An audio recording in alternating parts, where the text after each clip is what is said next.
اب رہا یہ سوال کہ معرفت کیسے حاصل ہوگی، تو اللہ تبارک و تعالیٰ نے قرآن کریم میں بتا دیا، یا ایھا الذین آمنوا، اے ایمان والو، اتقوا اللہ، تقوی اختیار کرو، اللہ سے ڈرنا سیکھو، اللہ سے ڈرو، تقوی والے بن جاؤ۔ حالانکہ تقوی آخری معراج تھا، اب اس کے بعد کوئی اور معراج نہیں چاہیے، کیونکہ ان للمتقین مفازا، کہ تقوی والوں کے لیے کامیابیوں کا فیصلہ ہے۔ بس تقوی کے بعد مزید تو کسی منزل اور کسی حکم کی ضرورت نہیں تھی، لیکن ساتھ فرمایا وَكُونُوا مَعَ الصَّادِقِينَ، سچوں کے ساتھ جڑے رہو۔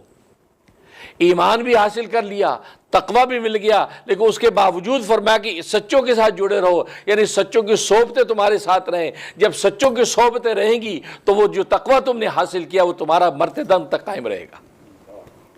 کیونکہ تقوی اب حال بن جائے گا۔ جب حال بن جائے گا تو اب یہ کسی وقت بھی تخلف اس سے نہیں ہوگا، ہر وقت لمحہ لمحہ تمہاری زندگی تنہائیوں میں تم پہرے لگ جائیں گے، جلوتوں خلوتوں میں خدا کا دھیان تمہیں حاصل ہو جائے گا، تم اپنے اللہ کو بھولو گے نہیں۔ تو اس لیے فَكُونُوا مَعَ الصَّادِقِينَ، صحبتیں، سچوں کی صحبتیں حاصل کر لیں۔ جب سچوں کی صحبت ہوگی تو فرمایا کہ بس اب یہ وہ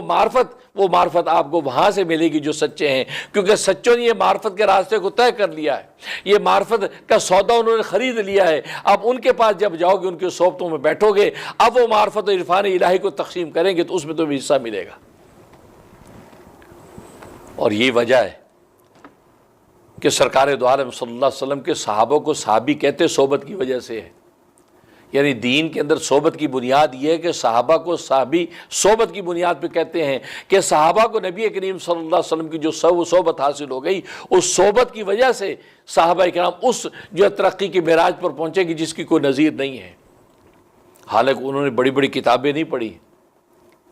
انہوں نے بڑے بڑے جو ہے وہ لیکچر نہیں دیے ہیں، لیکن رسول اللہ صلی اللہ علیہ وسلم کی یہ چلتی پھرتی ایک تصویر کو دیکھا ہے، اس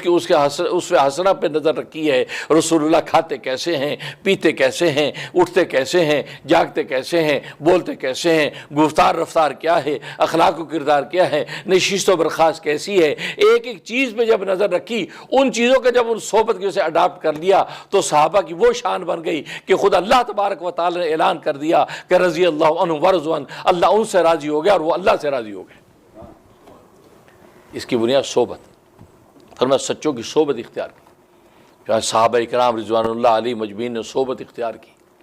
اور رسول اللہ کی صحبت، اور آج صحابی کو ہم صحابی کہہ دیں تو اس کا مطلب اس کی سارے کمالات کا اظہار ہو گیا۔ کسی صحابی کو مولانا نہیں کہتے، مفتی اعظم نہیں کہتے، فقیہ وقت نہیں کہتے، یہ کہتے یہ صحابی رسول ہے، بات ختم ہو گئی۔ اور یہ ایک ایسا حوالہ ہے صحابی رسول ہونے کا، اللہ اکبر، اللہ تبارک و تعالیٰ کی مخلوق بھی اس حوالے کو سمجھتی ہے۔ روایات میں آتا، علامہ جلال الدین سیوطی رحمۃ اللہ لکھا ہے، افریقہ کے جنگلوں میں جب صحابہ گئے اور وہاں جو رات گزارنی تھی تو وہاں کے لوکل لوگوں نے کہا کہ یہاں رات نہیں گزار سکتے، یہاں تو سانپ ہیں، بچھو ہیں، وحشی جانور ہیں، یہاں آپ لیٹیں گے آپ کو نقصان پہنچے گا، آپ اس جگہ سے ہٹ جائیں، اس جنگل سے ہٹ کے فلاں جگہ جانے کی کوشش کریں۔ انہوں نے کہا بھئی وہاں جانا نہیں، ہمیں تو یہاں پہ اللہ کا نام بلند کرنا ہے، ہمیں یہاں محنت کرنی ہے۔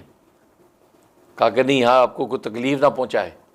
ایک صحابی پہاڑی پر کھڑے ہوئے اور کیا اے جنگل کے جانوروں، ہم جو نبی کے صحابہ ہیں، محمد کے صحابہ ہیں، صحابے ہیں،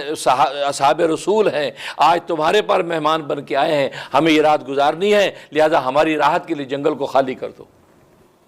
صحابہ خود فرماتے ہیں کہ چھوٹے چھوٹے جانور اپنے بچوں کو منہ میں لے کے جنگل کو خالی کر رہے ہیں، درندے اور موذی جانور سارے کے ساتھ جنگل کو خالی کر رہے ہیں، اس لیے کہ صحابی ہونے کا حوالہ دیا، جنگل کے جانوروں نے اس کو لبیک کیا۔